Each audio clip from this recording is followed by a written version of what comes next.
Jasmine, di ba insurance agent ka? Dapat lang na asikasuhin mo ang problema sa pambayad sa operasyon ni Mama.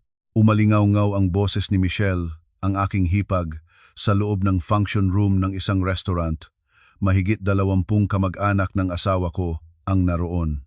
Ang pinag-uusapan nila ay ang aking biyenang babae na nakatakdang operahan sa balakang matapos madulas habang nagha-hiking. Pamilya naman tayo. Di ba dapat lang? Tungkulin mo yan bilang manugang. Dagdag pa ni Michelle, na sinang-ayunan naman ng mga tango ng aming mga kamag-anak. Napapaligiran nila, nakaupo ako sa gitna ng sala, para bang ako ang akusado sa isang paglilitis. Jasmine, anak, kailangan mong tumulong. May sakit ang mama mo, sabi naman ng aking biyenang lalaki. Insurance agent ka, kaya siguradong may paraan kang alam. Kinagat ko ang aking labi. 15 araw pa lang ang nakalipas nang kailanganin ng sarili kong ina ang operasyon. Sariwa pa sa alaala ko ang sakit na dulot ng sinabi ng asawa ko nang sabihin kong ako na ang bahala sa 55 na pampabuti sa operasyon ni nanay. Hindi natin responsibilidad si nanay. Bakit kailangan nating gastusan ang pera natin para sa kanya? Paulit-ulit na tumatakbo sa isip ko ang mga salitang iyon. Nanatili akong tahimik. Ate, bakit hindi ka umiimik? Magsalita ka naman. Sabi ng naiinip kong hipag habang tinatapik ang braso ko. Dahan-dahan kong inalis ang kanyang kamay. Kinuha ko ang aking cellphone mula sa bag at ipinatong ito sa mesa. Biglang tumahimik ang lahat. Dinala ng daliri ko ang atensyon nila sa cellphone. Hindi nila alam kung gaano ko katagal hinintay ang sandaling ito. Ako si Jasmine Reyes, 36 anyos at 10 taon nang nagtatrabaho bilang isang insurance agent. Bagamat may iilang tao na minamaliit o iniiwasan ang propesyon ko, ipinagmamalaki ko ang aking trabaho. Nakakaramdam ako ng kasiyahan sa tuwing nakakatulong akong magdisenyo ng tamang coverage para sa aking mga kliyente, at lalo na kapag naririnig ko silang nagsasabing, "Salamat sa iyo, Jasmine, na ilayo mo kami sa kapahamakan." Ngunit sa araw na iyon, napagtanto ko na ang pinakamahalagang tao sa buhay ko ay hindi ko naprotektahan ng maayos. Nasa waiting area kami ng isang orthopedic specialty hospital. Magkatabi kaming nakaupo ng aking ina, naghihintay na tawagin para sa kanyang konsultasyon. Ilang buwan na siyang dumadaing ng pananakit ng likod. Sa simula, sinasabi niyang lahat naman ng tumatanda, nararanasan yan at naayos na ang paglalagay ng patch. Ngunit dumating ang araw na nahihirapan na siyang maglakad. "Nay, okay ka lang?" "Oo anak, medyo naninigas lang." Laging ganyan si nanay. Hindi siya kailanman umaamin na masama ang pakiramdam niya sa harap ng kanyang mga anak.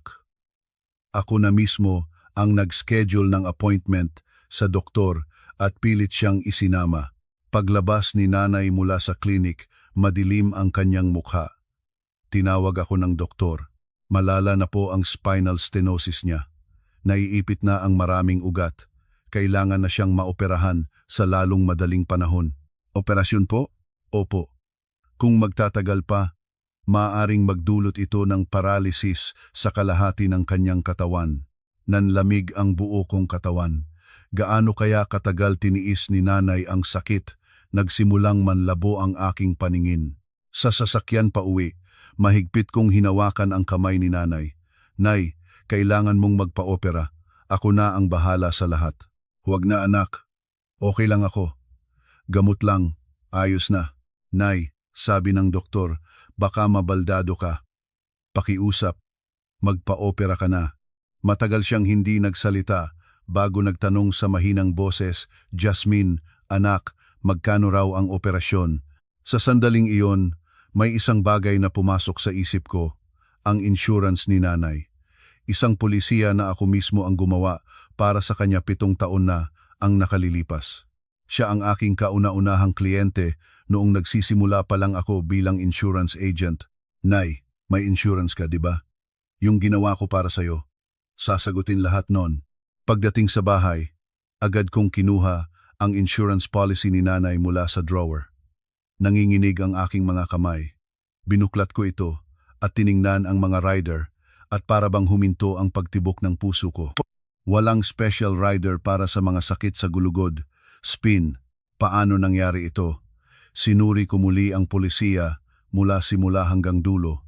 Mayroon itong mga rider para sa cancer, brain-related, at heart-related diseases, mga idinagdag ko dahil sa family history namin. Ngunit para sa spine, dahil napakalusog ni nanay noon, mahilig mag-hiking at walang anumang problema, ang basic coverage lang ang isinama ko. Nabitawan ko ang dokumento. Kasalanan ko ito. Isang malaki at hindi mapapatawarang pagkakamali. Ang insurance ng sarili kong ina. Hindi ko man lang binigyan ng pansin. Napaupo ako sa sahig. Kinagabihan, hindi ako nakatulog. Sinabi ng doktor na ang out-of-pocket expense ay aabot sa 50,000 dalya. Hindi ito sasagutin ng medical insurance lamang, kailangan ng surgical rider na wala sa polisiya, 50,000. Malaking halaga iyon. Ngunit hindi ang pera ang problema. Ang katotohanan ako, isang profesional, ay nabigong protektahan ang sarili kong ina iyon ang bumabagabag sa akin. Hanggang madaling araw, tinitingnan ko ang aking bank accounts. Sa kabutihang palad, mayroon akong hiwalay na savings account para sa aking mga bonus sa trabaho. Isang sikretong hindi alam ng asawa ko. Mula nang ikasal kami, nahirapan akong gamitin ang sarili kong pera ng malaya. Laging sinasabi ng biyenan ko na dapat transparent ang mag-asawa sa pananalapi, kaya't sinusuri niya kahit ang aming bank statements. Ngunit ang bonus account ko ay lingid sa kaalaman niya. Mayroon itong sapat na laman para sa 50,000. Kailangan kong akuin ito. Kasalanan ko ito. Nang makapagdesisyon ako, bahagyang gumaan ang aking pakiramdam. Ang problema na lang ay kung paano ko ito sasabihin sa asawa ko. Si Paulo, ang aking asawa, ay isang manager sa isang medium-sized company. Hindi masama ang kanyang kita, ngunit mas maliit kaysa sa kinikita ko. Tila ba iyon ang laging tumatama sa kanyang ego? Jasmine, kahit mas malaki ang kita mo, hindi mo pwedeng gastusin yan basta-basta. Pamilya tayo. Lagi niyang sinasabi iyan. Tinatawag niyang pera natin ang aking sahod at bonus, pero kapag may malalaking gastusin, ako ang laging sumasalo. Ilang araw akong nag-isip bago ako nagkalakas ng loob. Biyernes ng gabi, pagka-uwi niya mula sa trabaho, maingat kong sinimulan ang usapan. Mahal, may sasabihin ako. Ano yon? Sagot niya habang umuupo sa sofa at binubuksan ang TV. Tumabi ako sa kanya. Galing kami ni nanay sa ospital. May spinal stenosis daw siya. Kailangan operahan. Talaga? Malala ba? Oo. Medyo malala na raw. Kapag hindi na agapan, baka mabaldado siya. Bahagyang sumeryoso ang mukha ng asawa ko. Magkano ang operasyon? Ayon sa doktor, aabot ng 50,000 ang babayaran natin. 50,000? Wala ba siyang insurance? Alam kong itatanong niya ito. Huminga ako ng malalim. Yung insurance niya, ako ang gumawa. Hindi ko nasama yung rider para sa spine. Masyado kasing malusog si nanay noon, kaya basic lang ang nilagay ko. Kasalanan ko. Nagbago ang ekspresyon ng asawa ko. Kasalanan mo? Oo. Sorry, hindi ko nasuri ng maayos. Kaya gagamitin ko sana yung bonus na naipon ko para pambayad sa housing kong P1,000. Sandali, pinutol niya ako. Nanlamig ang kanyang boses. Bonus ko? Hindi ba't pera natin yan? Mahal, kasalanan ko ito. Kaya gusto kong ako ang umako. Jasmine, pinatay niya ang TV. Tumingin siya sa akin ng diretso at sinabi ng may diin, ang pag-aalaga sa nanay mo ay hindi natin responsibilidad. Sa sandaling iyon, hindi ako makapaniwala sa narinig ko. Anong sabi mo? Ang sabi ko, hindi ko responsibilidad ang nanay mo. Kasalanan mo man o hindi. Huwag mong gagamitin ang pera natin para diyan. Problema yan ng pamilya mo, hindi ng pamilya natin. Pataas ng pataas ang boses niya. Nanigas ako sa aking kinatatayuan. Mahal, ano ba ang sinasabi mo? Jasmine, gumising ka nga. Kailangan pa nating mag-ipon para sa anak at pambili ng bahay. Paano tayo makakaipon kung gagastos ka ng 50,000 para sa pamilya mo? Hindi lang naman yan isang beses. Noong nakaraang taon, gumastos ka ng galambing 2,000 para sa birthday niya. Pero, yon, sabihin mo sa nanay mo, nagkamali ka sa insurance niya. Kung kasalanan mo, humanap ka ng sarili mong paraan. Pero huwag na huwag mong gagamitin ang pera natin. Nawalan ako ng sasabihin. Binuksan niya ulit ang TV. Doon natapos ang aming usapan. Kinagabihan, nagkulong ako sa banyo at umiyak ng matagal. Umupo ako sa takip ng inidoro at sinigurong walang makakarinig sa aking mga hikbi.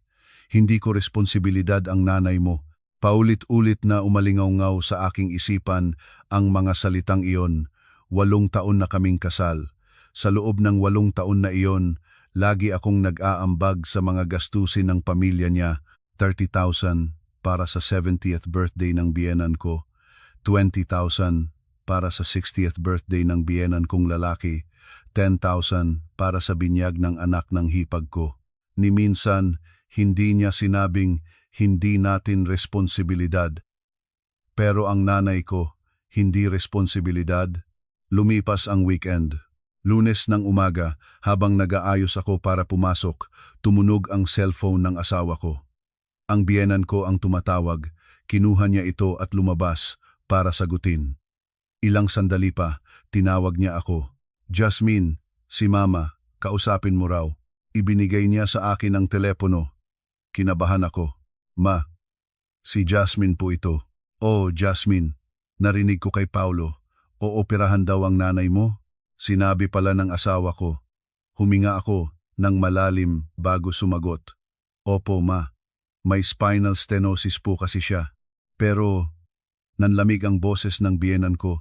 Balak mo raw gamitin ang pera natin para sa operasyon? Ma, hindi po sa ganoon. Jasmine, kapag may asawa ka na, dapat matuto kang maglagay ng linya sa pamilya mo. Alam mo ba kung gaano nahirapan si Paulo noong kinasal kayo? Pati ba naman gastusin sa ospital ng nanay mo, kami pa ang sasalo? Nanginginig ang cellphone sa aking kamay. Ma, bonus ko po, ang gagamitin ko, pati bonus mo, pera na rin ng pamilyang ito. Jasmine, magtapat ka nga sa akin. Magkano na ang naibigay mo sa pamilya mo simula nang ikasal kayo? Noong 1 taon, at 20,000, noong 1 taon pa, kung ano-ano pa. Saan galing ang perang yan? Hindi ba't sa sahod din ng anak ko? Hindi po. Pera ko po iyon. Perang pinaghirapan ko. At isa pa. Jasmine, baka kaya hindi ka magkaanak ay dahil puro pamilya mo na lang ang inaasikaso mo. Ilang taon na kayong kasal, hindi ka ba nahihiya sa pamilya ng asawa mo? Dahil sa mga salitang iyon, pakiramdam ko ay tutulo na ang aking luha, ngunit pinigilan ko. Kailangan kong magtimpi. Pasensya na po, Mama. Mabuti kung alam mo. Hayaan mong ang pamilya mo ang umayos niyan.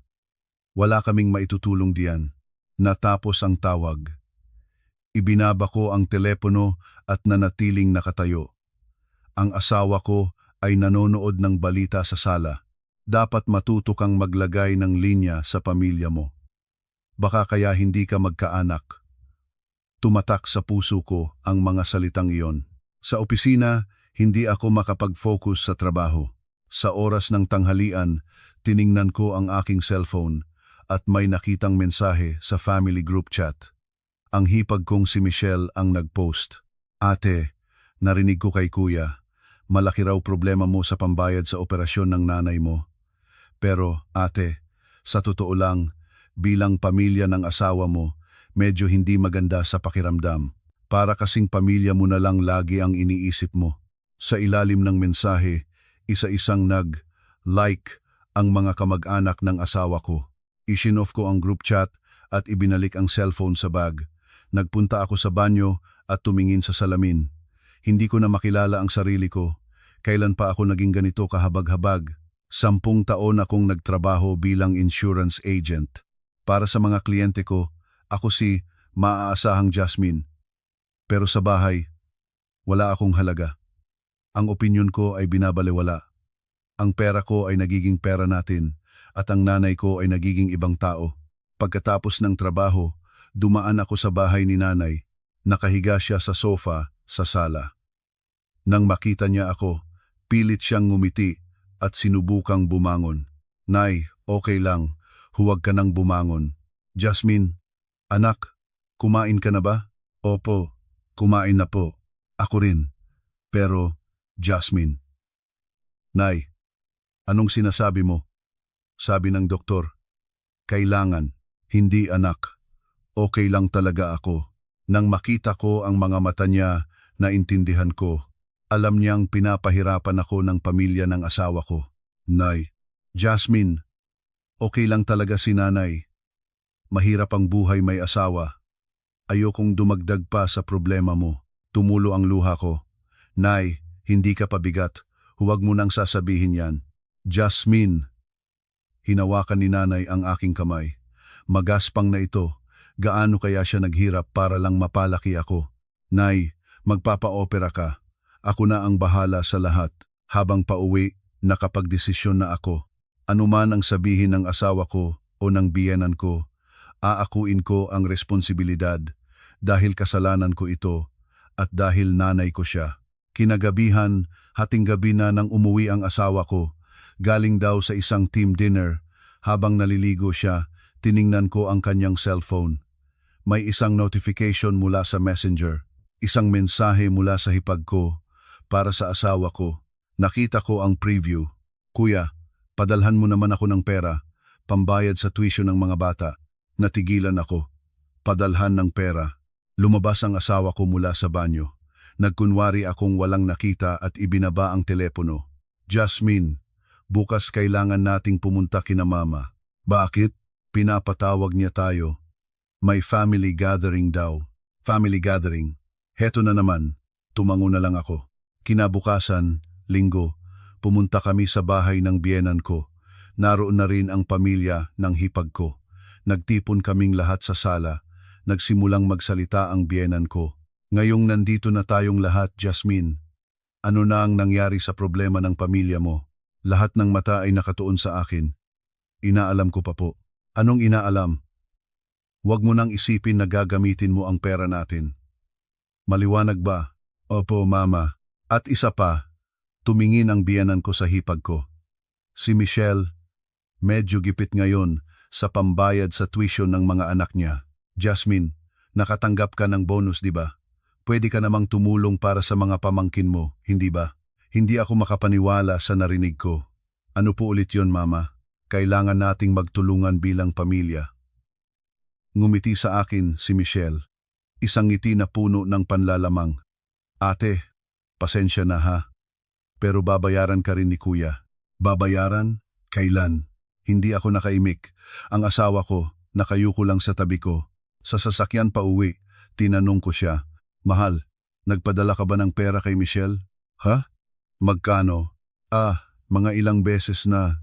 Magkano ang ipinadala mo? Habang hawak ang manibela, sumagot siya. Mga 11,200. 120,000 mula sa bonus ko? Kailan pa? Simula pa noong isang taon. Medyo gipit daw kasi sila. Parang sumabog ang isip ko. So, ipinadala mo ang bonus ko sa kapatid mo nang hindi man lang nagsasabi sa akin. Jasmine, sorry na. Pero pamilya naman. Pamilya? Hindi ba pamilya ang nanay ko? Sabi mo hindi natin responsibilidad ang operasyon niya, pero ang tuition ng mga anak ng kapatid mo, responsibilidad natin. Hindi siya makasagot. Tumingin na lang ako sa bintana, pinipigilan ang pagtulo ng luha. Pagdating sa bahay, hindi kami nag-usap. Pumasok ako sa isang maliit na kwarto at nilock ang pinto. Tiningnan ko ulit ang aking bank account. Ang bonus account. Ang akala kong hindi niya alam.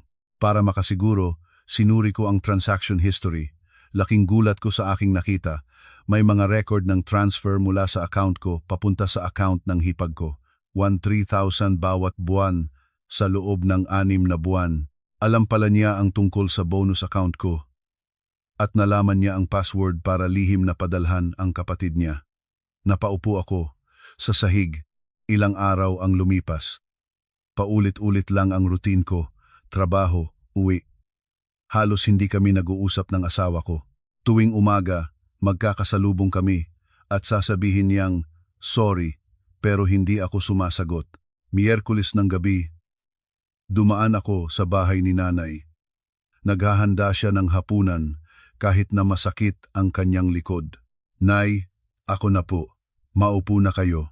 Okay lang anak, ako na. Pagod ka galing sa trabaho. Sabay kaming kumain. Habang kumakain, nakatitig lang siya sa akin. Jasmine, anak, may problema ka ba? Wala po. Nay, okay lang po ako. Kahit ako, nakikita kong hindi ka okay. May sinabi ba ang mga biyenan mo? Ibinaba ko ang kutsara. Hindi ko na kayang itago. Nay, at ikinuwento ko ang lahat. Ang sinabi ng asawa ko na hindi nila responsibilidad si nanay. Ang sinabi ng biyenan ko na dapat kong putulin ang ugnayan sa pamilya ko. At ang lihim na pagpapadala ng bonus ko sa hipag ko. Matagal siyang nakinig nang walang imik. Pagkatapos, mahinahon siyang nagsalita. Jasmine, anak, hindi na ako magpapa-opera. Okay lang ako. Sa edad kong ito, hindi na gaanong mahalaga ang operasyon. Pwede na akong mabuhay ng ganito. Ngumiti siya, ngunit isang napakalungkot ng ngiti. Nay, huwag mong sabihin yan. Kailangan mo ang operasyon. Ako na ang bahala. Jasmine, nahihirapan ka na sa buhay may asawa. Ayoko nang dumagdag pa. Nay, naiiyak kong sabi, hindi ako okay. Ang pinaka hindi okay sa lahat ay ang makita kang nahihirapan. Biglang bumukas ang pinto. Ang kuya ko. Uy Jasmine, nandito ka pala. Napansin niya agad. Alam niyang umiyak ako. Anong nangyari? Bakit ka umiyak? Umiling ako. Ngunit ipinaliwanag ni nanay ang sitwasyon sa kanya. Nagsalubong ang kilay ni kuya. Ganoon ang sinabi ng asawa mo. Kuya, okay lang. Anong okay lang? Sumigaw siya. Ngayon ko lang siya nakitang magalit ng ganito. Jasmine, umalis ka na sa bahay na yan. Baliw ba ang asawa mo? Hindi raw niya responsibilidad si nanay. Ang nanay niya ano? Hindi rin niya responsibilidad yon. Matagal siyang nag-isip bago tumingin sa akin. Jasmine, ako na ang magbabayad sa operasyon ni nanay. Kuya, huwag na. Nanay natin siya, kaya dapat lang. Kung ganyan ang inaasal ng asawa mo, tayo na lang ang mag-ayos nito. Ako na ang bahala, huwag kang mag-alala. Kuya, may pamilya ka ring binubuhay. Hoy, ikaw, na maganda kong kapatid, alam mo ba kung gaano ka na nagtitiis? Anong silbi ko bilang kuya kung hindi kita matutulungan? At huwag ka nang masyadong masaktan diyan sa asawa mo. Ganoon talaga ang ugali niya. Hinaplos ni kuya ang buhok ko. Sa sandaling iyon, bumuhos ang luha na kanina ko pa pinipigilan. Kuya, wala yon. Iset mo na ang schedule ng operasyon ni nanay at sabihin mo sa akin, ako na ang bahala. At, Jasmine, seryoso niyang sabi, yung ebidensya na nagpapadala ng pera ang asawa mo sa hipag mo, itago mo lahat. Kakailanganin mo yan. Bakit? Basta makinig ka kay kuya, itago mo.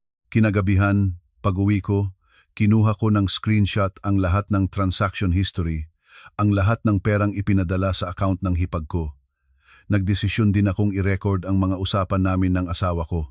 Hindi ko alam kung bakit, pero tulad ng sabi ni kuya, baka kailanganin ko. Ilang araw pa, na-schedule na ang operasyon ni nanay sa susunod na Martes. Nagdeposito na si kuya ng ilang 20,000 sa ospital. Sinabi ko sa asawa ko, ooperahan na si nanay sa susunod na linggo. Si kuya na ang nagbayad ng lahat. Ah, okay. Sagot lang niya. Sorry. Walang pag-aalala sa kalusugan ni nanay. Kinagabihan, bago ang operasyon, binantayan ko si nanay sa ospital. Hindi siya makatulog. Gising ka pa, anak? Opo, nay. Bakit po? Sorry anak ha. Bakit po kayo nagsosorry? Dahil sa akin, nahihirapan ka sa buhay may asawa. Nay, huwag niyo pong sabihin yan. Hindi po kayo pabigat. Kayo po ang lahat sa akin. Hinawakan niya ng mahigpit ang kamay ko. Hinawakan ko rin siya ng mahigpit. Naging matagumpay ang operasyon. Lumabas ang doktor at sinabing, Maganda ang kinalabasan ng operasyon. Walang nerve damage. Pagkatapos ng recovery, makakabalik na siya sa normal na pamumuhay. Napaupo ako at umiyak. Tinapik ni kuya ang balikat ko. Sige, iiyak mo lang. Ang dami mong pinagdaanan, bunso. Nag-text ako sa asawa ko. Maayos ang operasyon ni nanay. Sumagot siya. Mabuti naman. Yun lang. Noon ko napagtanto na nag-iisa lang ako sa pagsasama naming ito. Walang sinuman ang kakampi ko. At isa pa, hindi pera ang problema. Respeto. Hindi ako nirerespeto ng asawa ko, pati na ang nanay ko at ang pamilya ko. Ang kailangan lang niya ay ang pera ko. Nang ilabas si nanay mula sa recovery room, hinawakan ko ang kamay niya. Nay, mahal na mahal kita. Mahal din kita, anak. Sa sandaling iyon, nagdesisyon ako. Hindi na ako magpapatalo. Ang taong dapat kong protektahan ay si nanay at ang sarili ko. Nasa dulo ng hallway si kuya, may kausap sa telepono. Nilapitan ko siya. Kuya, sabi mo itago ko ang ebidensya. Oo.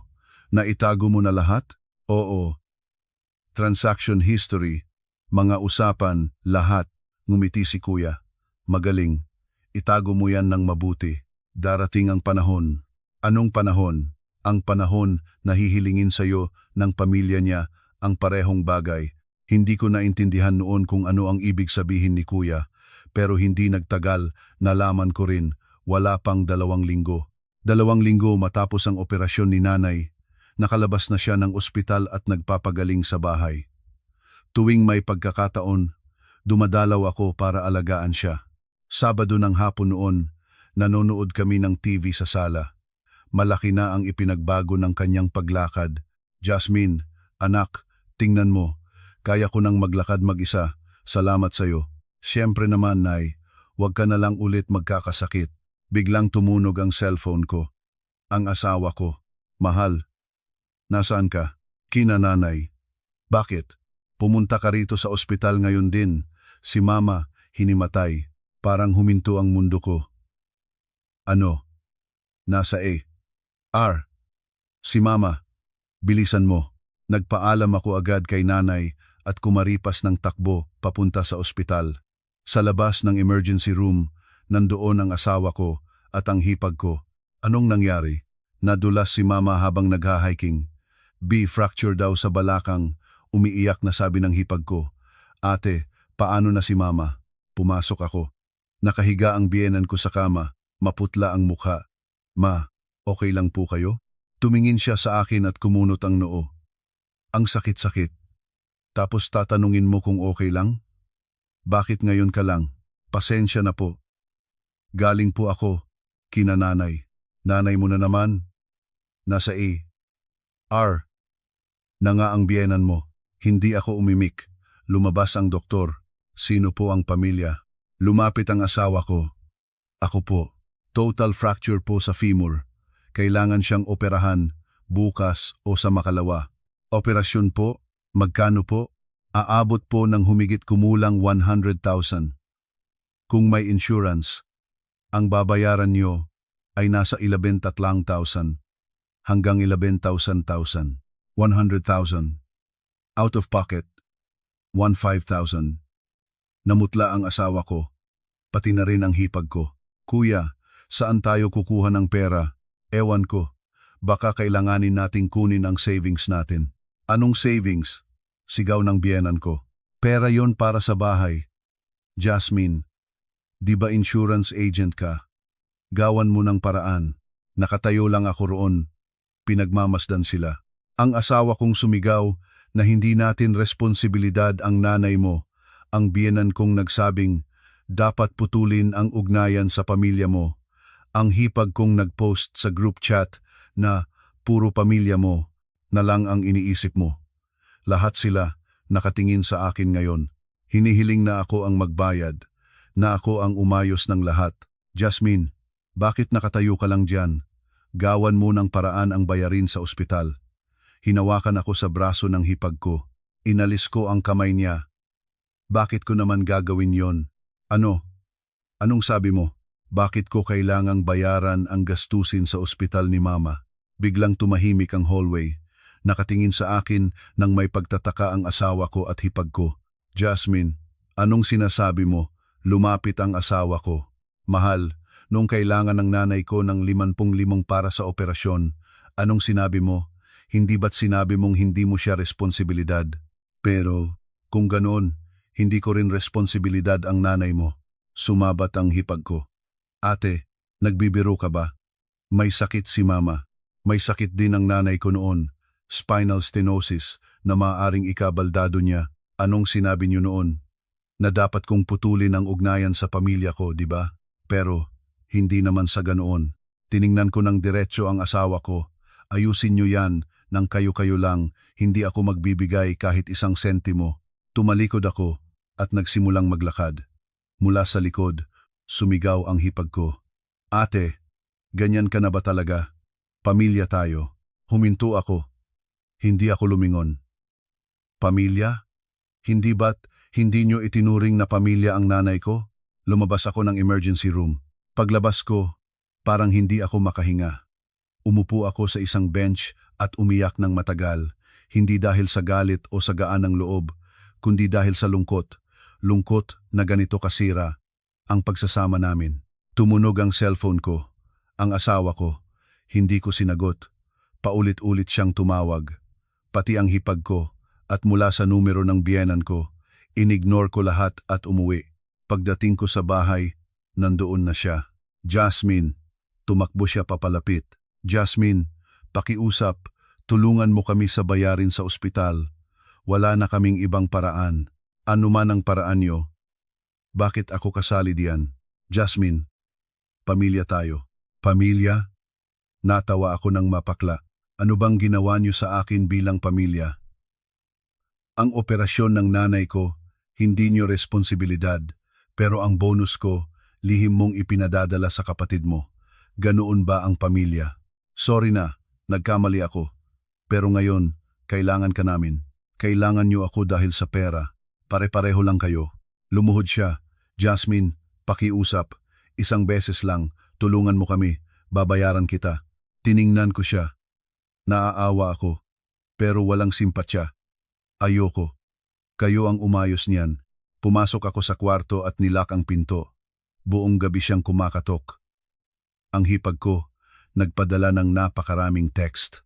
Ate, parang awa mo na. May sakit si mama. Ate, babayaran ka namin. Pakiusap. Hindi ko akalain na ganyan ka pala kawalang puso. Binasa ko ang mga mensahe at binura. Kinabukasan, hindi pumasok ang asawa ko. Nasa ospital daw. Pumasok ako sa trabaho. Buong araw, tumutunog ang cellphone ko, pero hindi ko sinasagot. Oras ng tanghalian, tumawag si kuya. Jasmine, may problema ba sa pamilya ng asawa mo?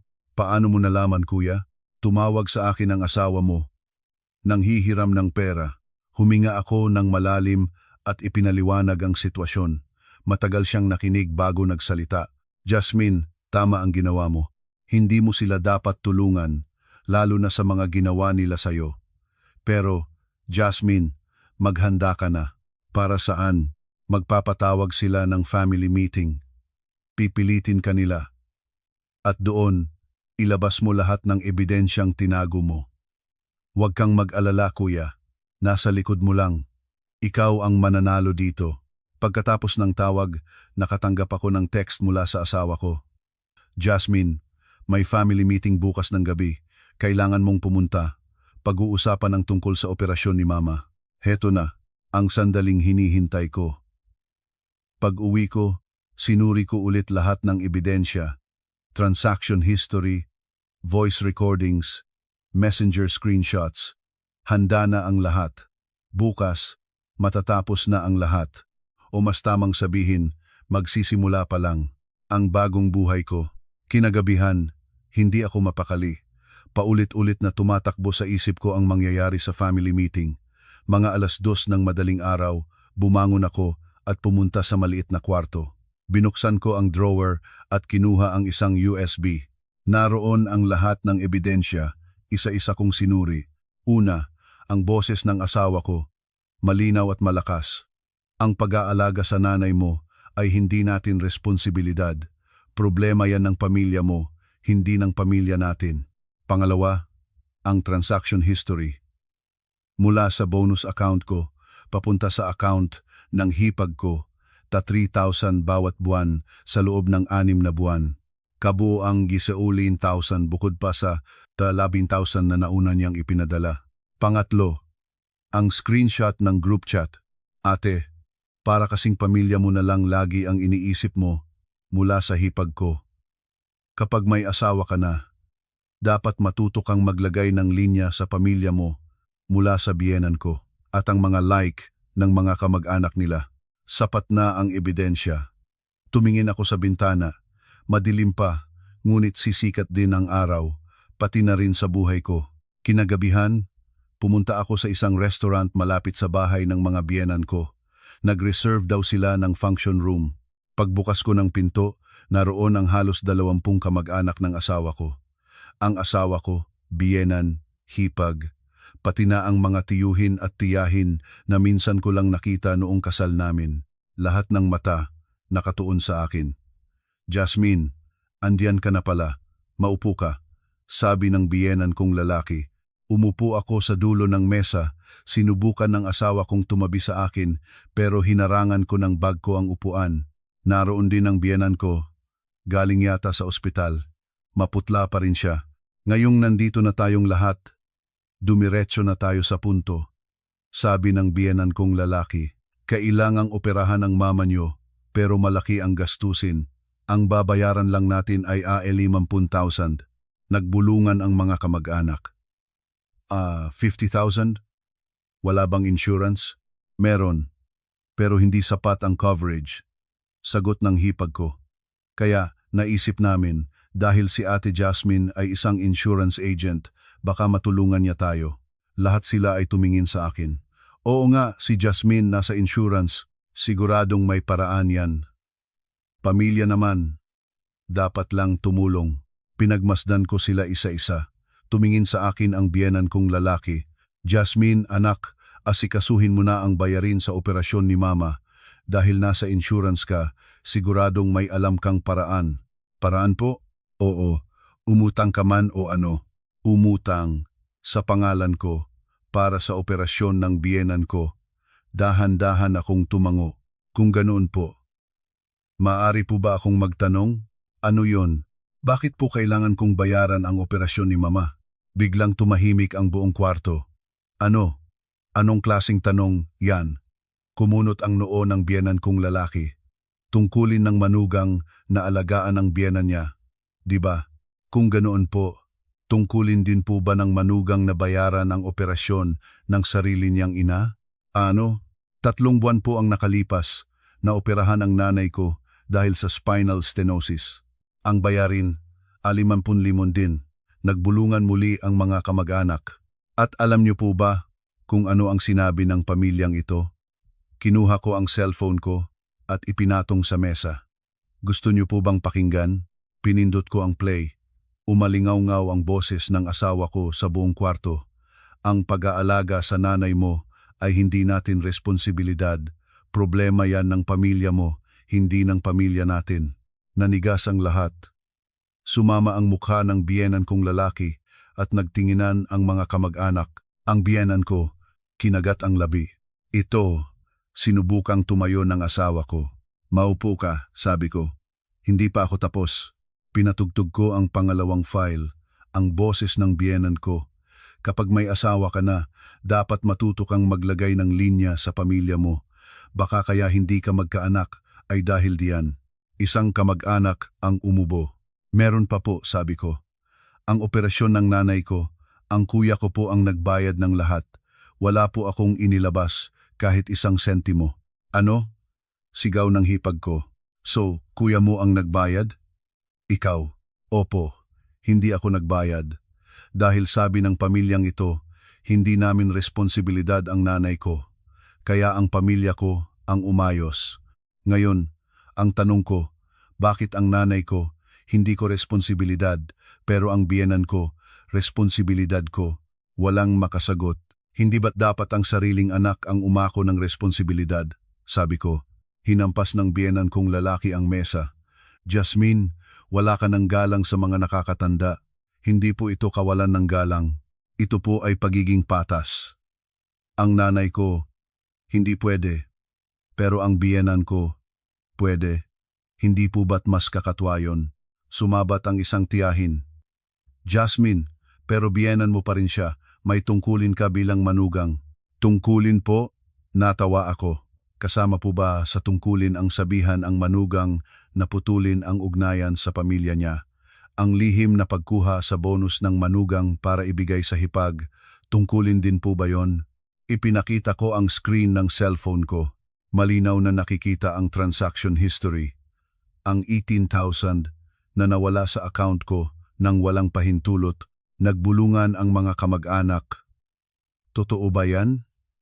Lihim na kinuha ng asawa ang pera ng misis niya, tumayo ang hipag ko. Ate, nangako naman si kuya na babayaran niya yan. Babayaran? Natawawa ako.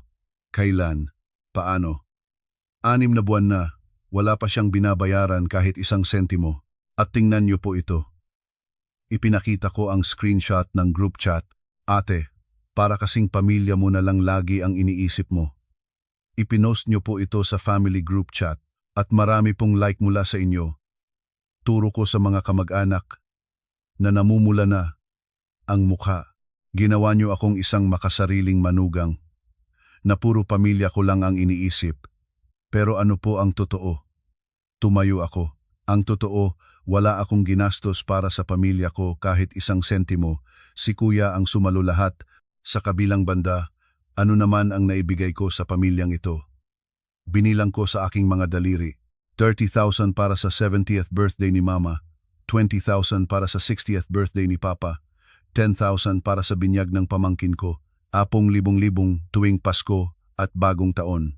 At ang lihim na ausaun na libo-libo na napunta kay Michelle, halos ausaun na 1,000 na, pero sa pamilya ko, wala. Pero ako pa rin ang sinasabihan ninyong pamilya ko lang ang iniisip, tumahimik ang lahat. Kinuha ko ang aking bag. Ngayon, lilinawin ko. Ang operasyon ng biyenan ko, hindi ko babayaran. Ang mga anak niya ang dapat umako niyan. Pagkatapos kong magsalita, sumabog ang kwarto. Walang galang. Ganyan mo ba pinalaki ang asawa mo, Paolo? Ngunit hindi ako natinag. Sinubukang bumangon ng biyenan ko. Jasmine, nanginginig ang boses niya. Talagang gagawin mo ito? Habang nakahiga ako dito sa sakit. Mama, may sakit din po ang nanay ko noon. Spinal stenosis na maaring ikabaldado niya. Ano po ang sinabi niyo noon? Iba ang sitwasyon noon. Paano po naging iba? Parehong 50,000 ang kailangan, parehong agarang operasyon. Ang pagkakaiba lang po, ang nanay ko, dahil sa pagkakamali ko, walang rider sa insurance. Pero kayo po, ang biyenan kong lalaki ang kumuha ng insurance nyo. Bakit po kulang ang coverage? Kasalanan ko rin po ba yun? Namula ang biyenan kong lalaki. Masyadong mahal kasi ang premium. Kung hindi nyo po kinuha dahil mahal, dapat po kayo ang umako ng responsibilidad. Bakit nyo ipinapasa sa manugang nyo? Tumayo ang biyenan kong lalaki. Bast. Ngunit pinigilan siya ng isang tiyahin. Kuya, tama na. May punto si Jasmine. Kung ikaw ang kumuha ng insurance ng asawa mo, responsibilidad mo yan. Sumang-ayon ang isa pa. Tama. At kung sinabi ni Paulo na hindi niya responsibilidad ang biyenan niya, dapat pareho lang din sa panig nila. Dahan-dahang nagbabago ang ihip ng hangin. Lumapit sa akin ang hipag ko. Ate, ganyan ka na ba talaga? Pamilya tayo. Pamilya? Sabi ko.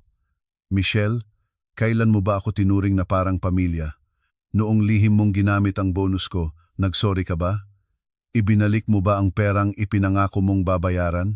Ang paninira sa akin sa group chat, gawa ba yan ng pamilya? Namutla siya. Naglakad ako papunta sa pinto. Huling beses ko nang sasabihin, hindi ako magbabayad. Ang anak na lalaki, anak na babae, o silang dalawa, ang dapat magbayad. Jasmine, hinawakan ako ng asawa ko. Pakiusap, 1 beses lang. Ako ang nagkamali. Habang buhay kong babayaran, inalis ko ang kamay niya. Ang pangako mo ng 6 na buwan, hindi mo tinupad. Paano pa ang habambuhay? Bitawan mo ako. Binuksan ko ang pinto. Mula sa likod, narinig ko ang boses ng biyenan ko. Jasmine, pagkatapos nito, sa tingin mo ba mananatili ka pang manugang sa pamilyang ito? Huminto ako. Hindi ako lumingon. Manugang? Hindi ko alam kung ganoon kadakila ang posisyong yan para ipagpilitan ko pa ang sarili ko. Isinara ko ang pinto. Nanginginig ang mga binti ko habang naglalakad pero hindi ako umiyak. Pagbaba ko, naghihintay si Kuya. Jasmine, Kuya, magaling. Napakagaling ng ginawa mo. Kuya, tama ba ang ginawa ko? Oo, wala kang ginawang mali. Dapat kang maging matatag. Bakit ang sakit? Masakit talaga. 8 taon mo silang kasama. Pero, Jasmine, yan ang kabayaran. Ang kabayaran para sa kalayaan mo. Tama si Kuya. Pinili ko ang kalayaan. Pag-uwi ko, wala pa ang asawa ko. Nagsimula akong mag-impake. Hindi pala ganoon karami ang gamit ko. 8 taon. Pero ito lang ang matatawag kong akin. 11:00 ng gabi, dumating siya. Nakita niya ang mga maleta at nanigas. Ano to? Hindi mo ba nakikita? Aalis na ako. Saan ka pupunta? Kina nanay. Jasmine, pakiusap. Wag, ako ang nagkamali. Hindi na mauulit. Lumuhod siya, tulad ng ginawa niya sa restaurant. Ang operasyon ni Mama, ako na ang bahala. Huwag ka lang umalis. Bakit? Bakit hindi ako dapat umalis? Hindi siya makasagot. Nirespeto mo ba ako? Pinakinggan mo ba ang opinyon ko? Inintindi mo ba ako kahit minsan? Jasmine, wala. Lahat para sa kapakanan mo lang. Ang pera ko, pera natin. Pero ang pamilya ko, ibang tao. Ganoon ba ang kasal? Sorry. Sorry talaga. Hindi lahat nadadaan sa sorry. Pagod na ako. Hinigit ko ang maleta. Pinigilan niya ako. Bitawan mo ako o tatawag ako ng pulis. Jasmine, at ihanda mo na ang annulment papers. Tatawag ang abogado ko. Annulment? Nanginginig ang boses niya. Oo, annulment. Ayoko nang maging manugang ng pamilya mo. Lumabas ako ng pinto. Narinig ko ang pag-iyak niya, pero hindi ako lumingon. Sumakay ako ng taxi. Saan po tayo? Tanong ng driver. Sinabi ko ang address ni nanay. Habang nasa biyahe, nakita ko ang mga bituin. Ang tagal ko nang hindi nakikita ang mga bituin. Pagdating ko, naghihintay si nanay at kuya. Jasmine, anak. Sinalubong ako ni nanay ng yakap. Nay, doon na bumuhos ang lahat ng luha ko. Tama na anak, nandito na si nanay. Nay, tama po ba ang ginawa ko? Oo, sobrang tama. Habang kumakain ng hapunan, hindi tumigil ang pag-iyak ko. Ang tagal ko nang hindi natitikman ang luto ni nanay. Anak, heto pa. Salamat, Nay. Pagkatapos kumain, tinimplahan ako ni Kuya ng kape. Jasmine, ngayon palang magsisimula ang totoong laban. Hindi ka titigilan ng asawa mo. Tama siya. Kinabukasan, sunod-sunod ang tawag mula sa asawa ko, sa mga biyenan ko, sa hipag ko, at sa mga kamag-anak nila. Hindi ko sinagot. Isang araw, tumawag ang biyenan ko. Sinagot ko, Jasmine, anak, mag-usap tayo. Pakiusap. Nanghihina ang boses niya. Para saan po? Nagkamali si Mama. Patawarin mo ako. Ito ang unang beses na narinig ko siyang humingi ng tawad sa loob ng 8 taon. Tinanggap ko na po ang sorry niyo, pero hanggang doon na lang po. Jasmine, ang kailangan ko po ay respeto. Ni minsan hindi niyo po ako nirespeto, pati ang pamilya ko. Jasmine, tulungan mo na kami sa operasyon. Ma, kina Paolo at Michelle po kayo humingi ng tulong. Hindi na po ako manugang ninyo. Kinabukasan, pumunta ang hipag ko sa bahay. Ate, ako to. Buksan mo ang pinto. Si Kuya ang nagbukas. Bumalik ka na. Hindi ka haharapin ni Jasmine. Kuya, pakiusap. Hindi maoperahan si Mama dahil walang pera. Problema niyo na yan. Wala nang kinalaman si Jasmine diyan. Isinara ni kuya ang pinto. Narinig ko ang lahat mula sa kwarto ko pero hindi ako lumabas. Isang linggo ang lumipas. Nakatanggap ako ng text mula sa asawa ko. Jasmine, naoperahan na si mama kahapon. Umutang ako. Masaya ka na ba? Ganito na ba talaga tayo? Nag-reply ako. Mabuti naman. Yan naman talaga ang dapat gawin ng isang anak. At oo, ganito na ako mabubuhay. Nang wala ka, pumunta ako sa isang abogado at sinimulan ang proseso ng annulment. Lahat ng ari-arian na nakapangalan sa akin, kukunin ko. At ang perang ipinadala sa hipag ko, sisingilin ko. Posible po yan, sabi ng abogado. Maaari rin po tayong humingi ng danyos para sa emotional distress. Dumating ang papeles ng annulment sa asawa ko. Tumawag siya. Jasmine, ano to? Annulment. Nakikipaghiwalay na ako. Jasmine, pakiusap. Pag-isipan mo ulit. Nakita mo na ba ang demands ko? Ibabalik niyo ang pera kong kinuha. Jasmine, gipit kami ngayon. Wala akong pakialam. Kukunin ko yan sa pamamagitan ng abogado ko. Matapos ang isang buwan, nagkita kami sa korte para sa mediation. Hinihiling ng kliyente ko ang 11,000 na kinuha ng walang pahintulot at 13,000 bilang danyo sa emotional distress, sabi ng abogado ko habang ipinapakita ang mga recording at screenshot bilang ebidensya. 300,000, sigaw ng asawa ko. Walang nagawa ang asawa ko at biyenan ko kundi ang mapayuko. Gagawin ko pong goan 100,000 ang danyos, sabi ko, sa isang kondisyon. Personal na hihingi ng tawad si Michelle, isa sa uli ang 18,000 at hindi na nila kailanman guguluhin ang pamilya ko. Pumayag sila. Isang linggo pa, pumunta ang hipag ko sa bahay. Ate, sorry. Sorry talaga. Inabot niya ang isang sobre. Heto na ang alin 20,000. Hindi ko kinuha. Ibigay mo yan kay Paulo. Ibabawas na lang sa danyos na babayaran niya. At tandaan mo ang pangako mo. Isang buwan pa, pinal na ang aming annulment. Malaya na ako. Muli, ako na si Jasmine Reyes. Hindi asawa ni Paulo, kundi si Jasmine lang. Gabi, nag-celebrate kami ni nanay at kuya. Cheers para sa kalayaan mo, sabi ni kuya. Salamat kuya. Anak, sabi ni nanay. Hindi ka naman nagsisisi. Diba? Ngumiti ako. Nay, ngayon lang ako naging ganito kasaya. Ngayon, pakiramdam ko, akin na ang buhay ko. Pinagpatuloy ko ang trabaho ko at mas lalo ko pa itong ginanahan. Isang araw, may kausap akong bagong kliyente, isang babae. Ma'am, gusto ng asawa ko na siya ang mag-manage ng finances ko, pati sahod ko, gusto niyang i-handle. Tiningnan ko siya. Huwag na huwag po kayong papayag, ang pera nyo ay pera nyo.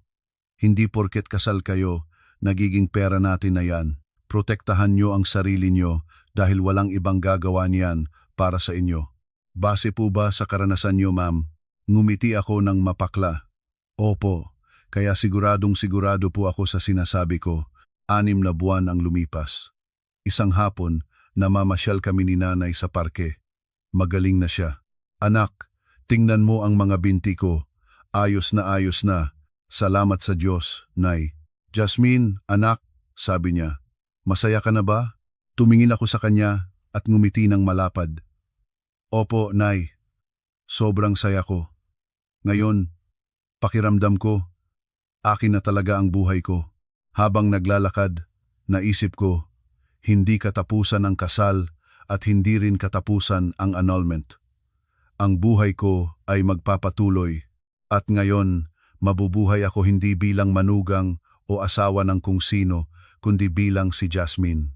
Matatag, malaya, kasama ang mga taong tunay na nagmamahal sa akin. Gumuho man ang pamilya ng dati kong asawa, nakuha ko naman ang kalayaan ko at iyon ang buhay na pinili ko para sa aking sarili.